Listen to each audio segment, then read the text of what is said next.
अस्सलाम वालेकुम जी, कैसे हैं आप सब। उम्मीद है कि बिल्कुल ठीक होंगे, खुश होंगे। अच्छा ज़बरदस्त सी रेसिपी लेकर आई हूँ आलू बूंदी की, आलू पकौड़ियों की, आलू पकौड़ियाँ कड़ी की।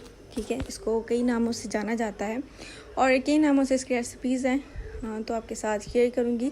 चूँकि ये सामने बनाई जा रही है तो आप लोगों को पता लग जाएगा आप लोगों के एरिया में किस नाम से इस रेसिपी को पुकारते हैं। ठीक है, अच्छा यहाँ पर इसके लिए मैंने ले लिया है कदर टमाटर ले लिया है, 2-3 जवे मैंने लहसुन की ले लिए हैं, प्याज ले लिया है और जी ये ले लिया है लहसुन का, हरी मिर्च का। ठीक है, यहाँ पर ये 4 चीज़ें हमें चाहिए होंगी और इनको रफली आप लोगों ने काट लेना है।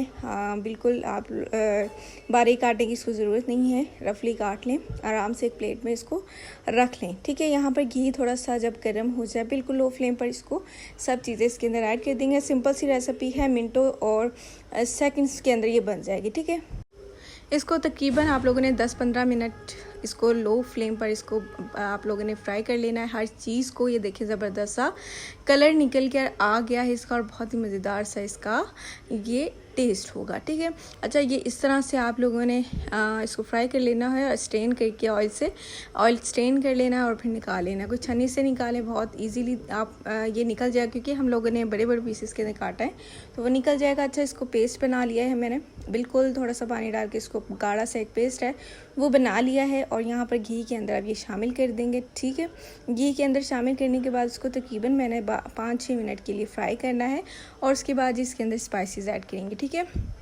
ये देखें जी, 1 टेबलस्पून मैंने ले लिया है लाल मिर्च पाउडर का। ठीक है, ये कश्मीरी लाल मिर्च कलर का भी बड़ा प्यारा इसका आता है और टेस्ट भी। ठीक है, उसके बाद जी 1 टीस्पून मैंने इसके अंदर हल्दी पाउडर लिया है, 1 टेबलस्पून इसके अंदर जी मैंने नमक का लिया है, इस पर ज़रूरत है टेस्ट के हिसाब से ऐड कर लीजिएगा। ठीक है, उसके बाद जी इसके अंदर मैंने और कोई चीज़ ऐड नहीं की है। भुनाई के बाद तकरीबन 5-6 मिनट की बुनाई के बाद आप लोगों ने इसके अंदर आलू इस साइज़ के अंदर और ये जी बूंदी पकौड़ियाँ जो भी आप लोग कहते हैं ये इसके अंदर ऐड कर लें और फिर आप लोगों ने फिर दोबारा 5-6 मिनट इसको भून लेना है। अच्छा, ये बहुत ही आसान तरीका है, इसके अंदर बहुत ही ईजी तरीके से ये बन जाती हो और ख़ास बात ये कि इसमें ज़्यादा टाइम नहीं लगता है। ठीक है, बहुत ही कम टाइम में बनने वाली है।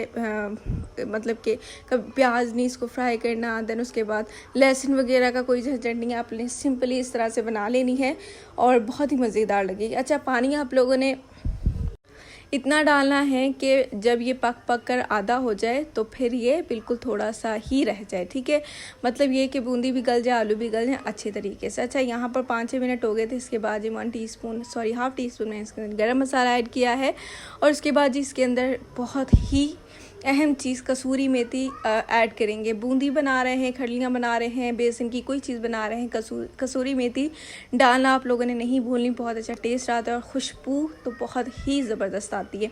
अच्छा, इसको तकरीबन 5-6 मिनट के लिए ढक कर रख देंगे ताकि ये घी ऊपर आ जाए। देखिए ज़बरदस्त सा घी ऊपर आ गया है, तरी कहते हैं इसको, घी भी जो भी आप लोग कहते हैं। उसके बाद ये धनिया इसके अंदर ऐड कर ले काट कर अच्छे तरीके से और ज़बरदस्ती हमारी आलू बूंदी की डिश रेडी हो गई है। उम्मीद करती हूँ कि रेसिपी आपको बहुत पसंद आई होगी, आपने बहुत पसंद की होगी। अपने घर वालों को बना कर दें, अपने बच्चों को बना कर दें और ख़ास करके अपने हस्बैंड को बना कर दें क्योंकि ये रेसिपी बहुत पसंद आने वाली है और झटपट बनने वाली है। इसी के साथ इजाज़त दीजिए, अपना बहुत सारा ख्याल रखिए, मुझे अपनी दुआ में याद रखिए, मेरी तरफ से अपने बच्चों को बहुत सारा प्यार दीजिए। अल्लाह हाफ़िज़।